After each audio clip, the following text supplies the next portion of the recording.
Whether you're a habitual knuckle cracker or you cringe at the thought, you've probably heard that cracking your knuckles enlarges them or causes arthritis in your fingers. But is that really true? Joining us to discuss some more on this is our health educator, Dr. Griggs. Good morning to you, Dr. Griggs.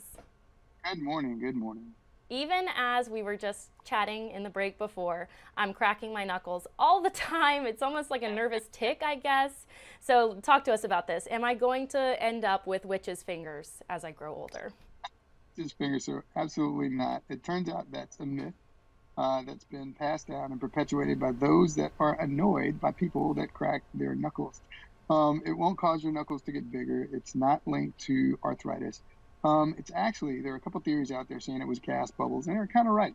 There's a process called cavitation where the carbon dioxide and nitrogen, as you move your joints, it creates space. And as that gas is released, it pops and it makes bubbles. Another potential cause is something called crepitus, where the tendons and ligaments roll over each other, or the cartilage around the joint, and it causes the pop. But the big resounding answer is it is a myth. But if your mom or your grandma, granddad tell you not to pop your knuckles, don't do it because you don't want to get in trouble. We are our very own Mythbusters here on Fox 8 Morning Edition today. So glad to know it's a myth. But honestly, for me, as I'm cracking my knuckles, sometimes it's because there's pain, right? That maybe some of that gas is hurting my fingers. Is it normal to feel pain and you need to crack your fingers? Well, it's not really normal to feel pain.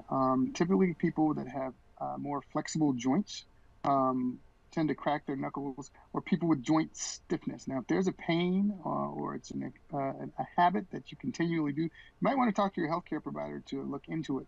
But even prior to that, one of the things that really helps is if you just start massaging your hands. That tends to help with the need. But again, sometimes like when I'm thinking I crack my knuckles, it's just a thing. So it's harmless until it's painful, and then talk to your doctor. Okay, so maybe I will end up with witch's fingers. I might need to make an appointment there. But let's talk about kind of maybe the overarching thing here, right? Arthritis. That's one of those kind of like hidden diagnoses, right? You might not see someone and think, wow, you have arthritis, but that person can be in a lot of pain with that diagnosis. If we think about the root of the word arthritis, arthro means joint, and anytime you hear the word itis, you mean inflammation, which means so over time, joints can get worn and they can become inflamed, and that's called osteoarthritis. That means bone arthritis. There's a bony reason. Our bones getting worn and cartilage over time.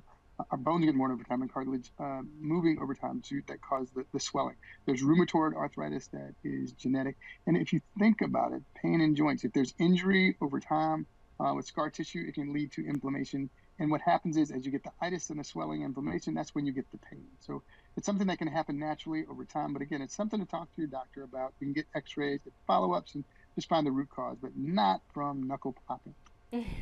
So you're safe to crack the knuckles as long as you're not upsetting mom, dad, grandma, grandpa, whomever. But if you're starting to feel some pain, then we got to head over to the doctor. Absolutely, as I crack my knuckles as we speak. Me too, Dr. Griggs. I truly can't stop. Well, thanks so much for joining us this morning, as we love having you here every weekend morning. Thank you, Dr. Griggs. Thank you.